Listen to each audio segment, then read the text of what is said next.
The morning of my wedding, I woke up to a text from my future mother-in-law. "We've taken your dress. The venue is canceled, and your fiancé knows what's best." My hands shook as I dialed his number, but when I showed up at the ceremony, they were the ones who got a nasty surprise. I should have known something was off. The signs were there. My future mother-in-law, Martha, never liked me. She acted nice when my fiancé, David, was around, but when we were alone, she made sure I knew she didn't think I was good enough for her son. She questioned my wedding choices constantly. She hated my dress. She wanted a different venue. She tried pushing her own ideas, and when I didn't agree, she pouted like a child. I thought she was just an overbearing mother, but now I know better. I thought David was different. I thought he had my back. But I was about to find out just how wrong I was. I woke up feeling excited, nervous, and ready. It was my wedding day. The day I had planned for months. The day I had spent thousands of dollars on. The day I was supposed to walk down the aisle and start my future with the man I loved. Then my phone buzzed. "Martha, we've taken your dress. The venue is canceled. And your fiancé knows what's best. Don't make a scene. Just accept it." At first, I thought I was still dreaming. My head felt light, my stomach twisted, and I had to read the message at least 3 times before it sank in. I sat up so fast I nearly fell out of bed. My heart was pounding. I immediately called David. Straight to voicemail. I called my maid of honor, Sarah. No answer. I called the venue. The woman on the phone hesitated before telling me, "Oh, yes, David called early this morning and canceled everything." "I'm so sorry." My hands were shaking. This wasn't real. It couldn't be real. I ran to my closet. My dress was gone. The shoes I picked out were gone. Even the veil missing. Panic turned into something worse. Something sharp. Something dangerous. They had planned this.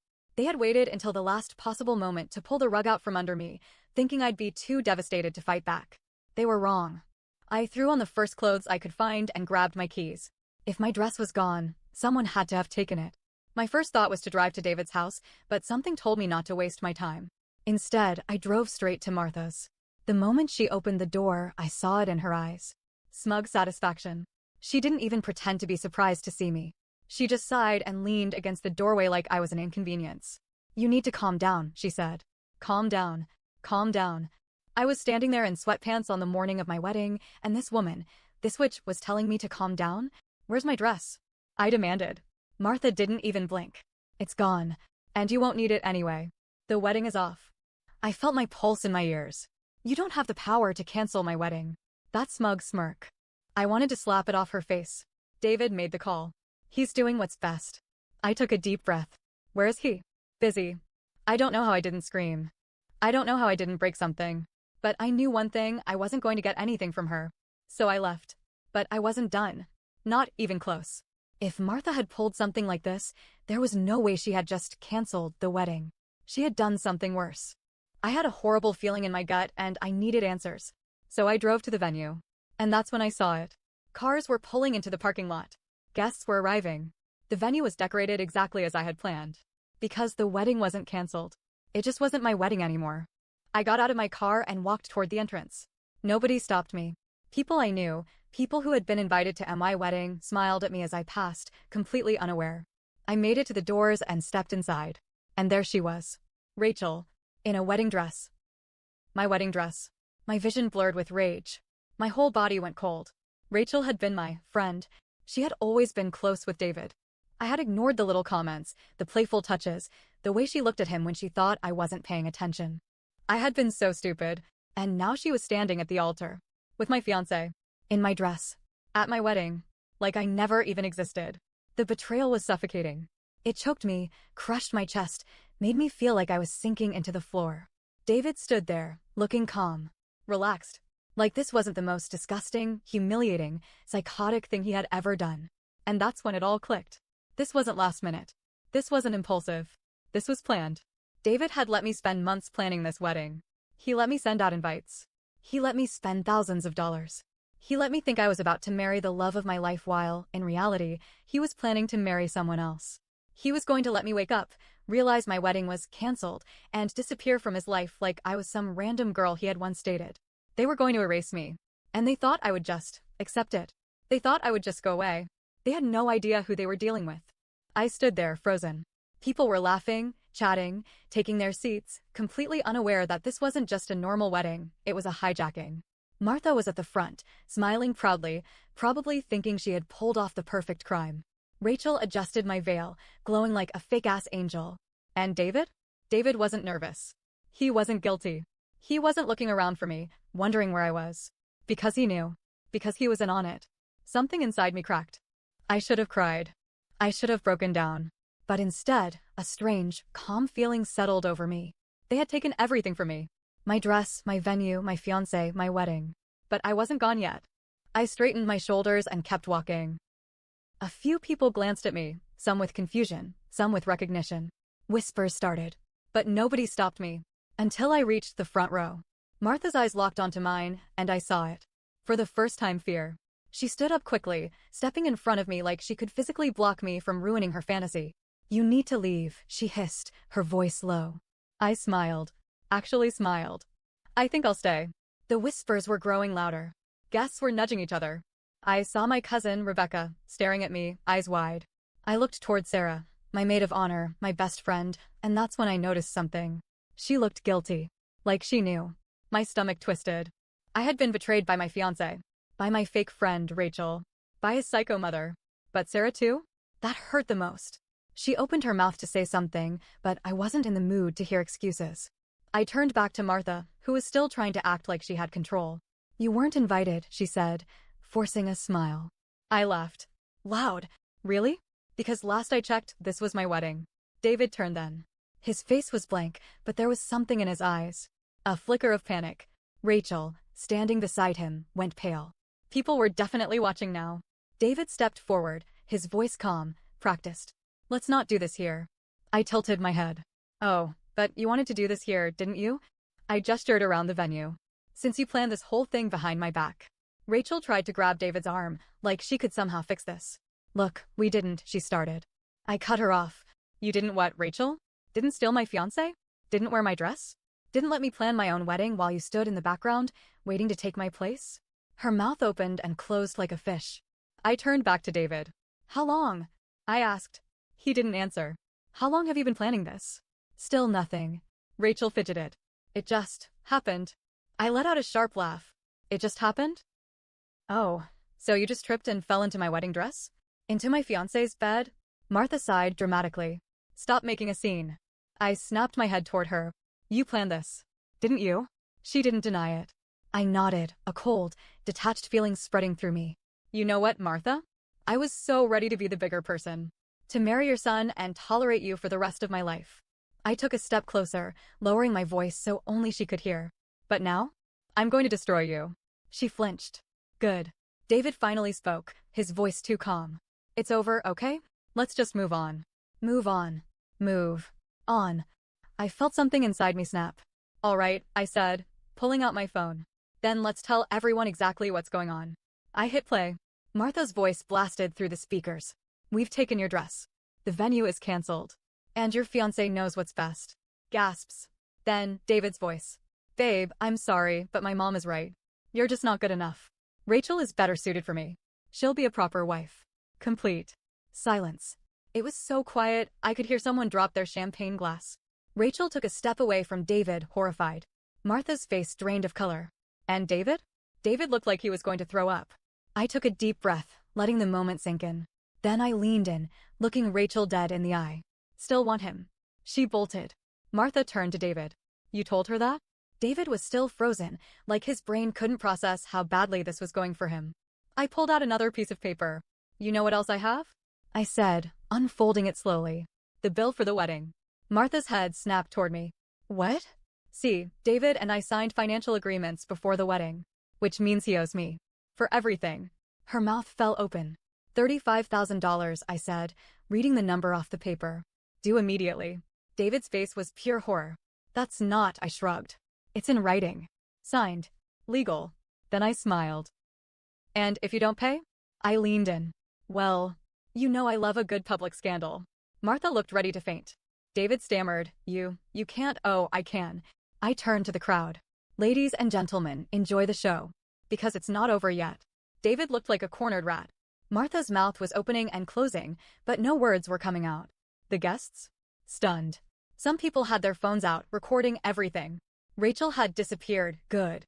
But Sarah, My so-called best friend was still standing there, frozen in guilt. I wasn't done. David had taken everything from me. His mother had made sure of it. They had wanted me to be too embarrassed, too broken to fight back. But they had underestimated me. And now? I was going to ruin them. Just as Martha was about to open her mouth, probably to screech some excuse, the doors swung open. A man in a sharp suit walked in, briefcase in hand. "Apologies for the interruption," he said, loud enough for everyone to hear. David's face went ghost white. Because this was my lawyer. "Miss, my name," he nodded at me. "Everything is in order." I smiled. Perfect timing. Martha actually grabbed David's arm, like she could hold him up before he collapsed. "You got a lawyer?" she spat. I turned to her. "Of course I did. You and your son stole my wedding, my money, and my time. You think I wasn't going to get some legal backup?" Gasps from the guests. Some people were whispering loudly now. David finally found his voice. "This is ridiculous. My lawyer didn't even look at him. According to the financial agreement signed prior to this event, you, David, are legally bound to cover all wedding expenses." David choked on air. $35,000, my lawyer continued. "Non-negotiable." Martha lost it. "This is a scam," she shrieked. The lawyer didn't blink. "No, ma'am. It's legally binding. You planned this wedding, then swapped out the bride last minute. That means your son now owns the bill." The color drained from David's face. "You have until the end of the day," my lawyer added, "before legal action is taken." A waiter coughed to hide a laugh. Someone in the crowd muttered, "Holy sh**T. And then, another voice spoke up. "Wait, Sarah." Her voice shaky. I turned. I wasn't sure I even wanted to hear what she had to say, but she looked broken. She took a deep breath. I knew. More gasps. David's head whipped toward her. "Sarah, shut up." She shook her head wildly. "No, I can't keep lying." Tears welled in her eyes. "Martha told me weeks ago. She told me they were planning to replace you. She said you weren't the right kind of wife for David." I felt sick. My best friend had known? Sarah wiped her eyes. "I wanted to tell you. I really did. But Martha, she threatened me. She said if I warned you, she'd ruin me. She'd make sure I lost my job." I blinked. "Your job." More murmurs from the guests. Sarah looked down, ashamed. "Martha owns the firm I work at," she said. "She said she'd fire me if I told you." Martha crossed her arms. "And I would have." The crowd booed. Someone yelled, "Are you serious?" Sarah looked at me desperate. "I'm sorry. I should have told you." I was weak and I held up a hand. I couldn't process this right now. I turned back to David and Martha. "You really threatened my best friend's job just to get rid of me?" Martha rolled her eyes. "It's called handling problems." I let out a breath. Unbelievable. But Sarah wasn't done. She turned to David, hands shaking. "Tell her the rest." David froze. Martha whirled on her. "Sarah, don't you dare." Sarah's voice rose. "Tell her the rest, David." Silence. Dead. Silence. I watched David's face crumble. I knew then it was even worse than I thought. I stepped forward. "David." He wouldn't look at me. "Tell me." David swallowed hard. His hands clenched. His jaw locked. Then he finally muttered, "Rachel's pregnant." The room exploded. I staggered back. Pregnant. Pregnant. I heard people gasping, whispering, muttering curses. Rachel had been my friend. She had stolen my fiancé, wore my dress, tried to take my wedding, and now she was having his baby? And I was supposed to just disappear? David had the nerve to look sorry. Like an apology would fix this. I looked at Martha. "So that's what this was about. That's why you wanted me gone." She shrugged, like it was obvious. "Rachel is giving my son an heir." An heir. Like we were in some medieval royal family. I laughed. Actually laughed. David winced. "I didn't mean for it to happen like this." I held up a hand. "Don't. Just don't." I turned to the guests. "Everyone, let's give a big round of applause to David and Rachel, who are expecting a child after stabbing me in the back." Someone actually clapped. A woman in the back muttered, "I need more popcorn." David looked miserable. Martha was seething. I was done. I turned to my lawyer. "Are we good?" He nodded. "I'll handle the rest." "Perfect." I smoothed down my suit. Then I walked out. Because I had one more move to make. And this? This was just the beginning. I should have left. I wanted to leave. But something inside me told me I wasn't finished yet. Because after everything, after the stolen wedding, the lies, the betrayal, there was still something missing. And I needed to know exactly what it was. I turned back to David, who was rubbing his temples like all of this was just giving him a headache. Like I was just some problem to deal with. Martha was muttering under her breath, shooting Sarah a death glare, probably wishing she could set her on fire with her mind. The guests were eating this up. Some had their hands over their mouths in shock. Others had their phones out, recording. And then Rachel walked back in. She looked furious. Not guilty. Not embarrassed. Furious. You just had to ruin everything, she snapped at me, marching straight down the aisle in my dress like she still belonged there. I raised an eyebrow. Oh, I'm sorry, did I ruin your big day? She crossed her arms, breathing hard. You weren't supposed to find out like this, she hissed. I stared at her, stunned for a moment. Then I laughed. Actually laughed. You're unbelievable, I said. What part of this did you think I wouldn't find out? The part where you stole my fiancé? The part where you wore my dress? Or the part where you're pregnant with his baby? She flinched at that, and I knew then, that wasn't supposed to come out. David groaned. Rachel, stop talking. I pounced. What else is there, Rachel? I pressed. You might as well spill it all now. She looked away. Martha suddenly stepped forward, panicking. Rachel, don't you dare, too late. Rachel snapped. You think I'm the bad guy? She spat. Do you have any idea what I was promised? The whole room went silent. David's head jerked up. Rachel, shut up. But she was done keeping secrets. They told me I'd have a perfect life, she said, eyes burning. That David would marry me. That we'd be this perfect couple. That I'd be the new face of their family. I felt my stomach turn. Martha had planned this way before today. She had handpicked Rachel like a replacement doll. And David? David had gone along with it. Rachel's voice wobbled. But now I see the truth. I was never going to be the wife.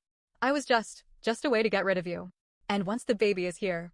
She turned on Martha, eyes narrowing. You were going to push me out too, weren't you? Martha's face tightened. Don't be ridiculous. Rachel took a step closer, shaking her head. Oh my God. You were, weren't you? That's why you kept saying the baby was the only thing that mattered. David stiffened. Rachel, let's talk about this later, but she was spiraling now. You lied to me, she whispered, staring at him. You said you loved me. Martha scoffed. Love doesn't matter, Rachel. A strong family matters. That was it. Rachel lost it. She yanked off the veil, threw it at Martha's feet, and let out a sharp, bitter laugh. I was just another pawn, she said, voice cracking. Just like her. She pointed at me. And suddenly, it hit me. Rachel wasn't my replacement. Rachel and I had been the same. She had fallen for it too. The only difference? I got out before it was too late. Rachel wiped her eyes, turned without another word, and walked out. David called after her, panicked now. Rachel, wait. She didn't. And then? Martha snapped. This is your fault, she screamed at me, actually pointing. I blinked. My fault? She jabbed a finger at my chest. If you had just left quietly, none of this would have happened. I let out a sharp breath. You really don't get it, do you? I said, shaking my head. David didn't love me. And guess what? He doesn't love Rachel either. You've controlled his entire life, and now you've ruined it. David's jaw clenched. Martha turned on him. Say something, she demanded. David just stood there, silent, pathetic. A man who had finally realized he had lost everything. I could have destroyed him more. I could have made one final, brutal remark that would have buried him. But he wasn't worth it. None of them were. So I stepped back. I turned to my lawyer. Let's go. He nodded, adjusting his tie. We'll send the final paperwork later. I walked down the aisle, the one I was supposed to walk down in a white dress. Past the stunned guests. Past the whispers. Past Martha, shaking with rage. I didn't stop. I didn't look back. David tried to contact me. Of course he did. The messages were pathetic. Can we talk? I made a mistake. I just need a chance to explain. I never answered. Rachel disappeared. She moved out of state. No one really knows where she went. Martha? Well, she lost everything. David never recovered from the public humiliation. The wedding scandal spread fast. His business deals fell through. People stopped trusting him. And when Martha's reputation started going downhill, she turned on David. I heard she moved away to start fresh. Without him. Karma did all the work for me. And me? I thrived. I moved to a new city. Found a real job. Made real friends. And I stopped looking back. Because the truth is, I won. Not because I got revenge. Not because I embarrassed them. But because I walked away. Because I found a life that was so much better than the one they tried to trap me in. And because now, when I look back at that day, at that text, that betrayal, that entire disaster, I don't feel anything at all. And that's the best revenge of all.